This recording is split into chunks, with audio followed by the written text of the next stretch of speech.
SSMID Music present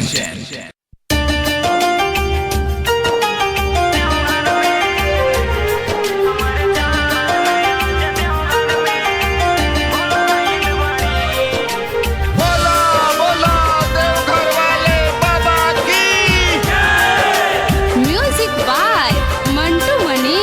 recording by SSMID Music Lakshmipur।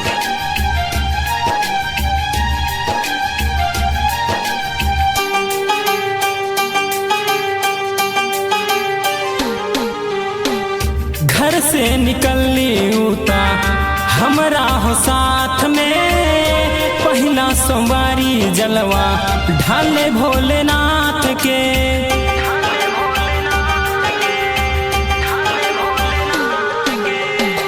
घर से निकलनी उता हमरा हो साथ में पहला सोमवारी जलवा ढाले भोलेनाथ के।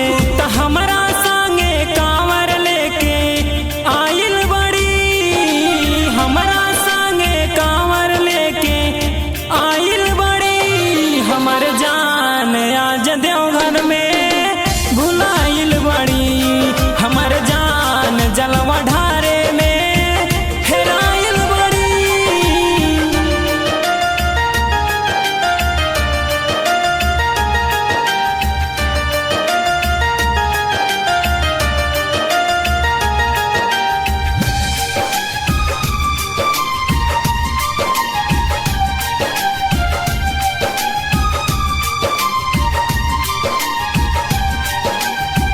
पावे खाती उनका बड़ी कहली पर आस हो, महिमा दिखादा भोले बाबा तू आज हो।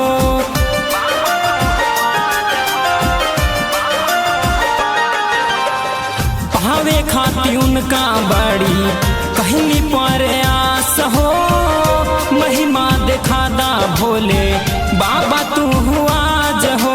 जे खातिर तोह चरनिया भोला आइल बड़ी, पूजे खातिर तोह चरनिया भोला आइल बड़ी। हमर जान आज देवघर में भुलाइल बड़ी, हमर जान जलवा ढारे में हेराइल बड़ी।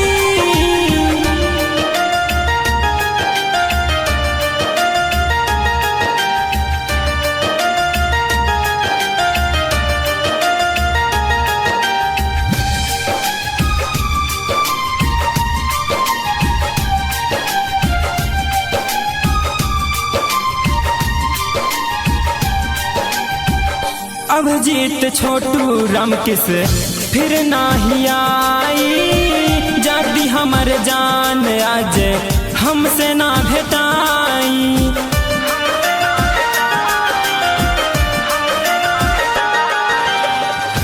अभिजीत छोटू रामकिस फिर नाही आई, जाती हमर जान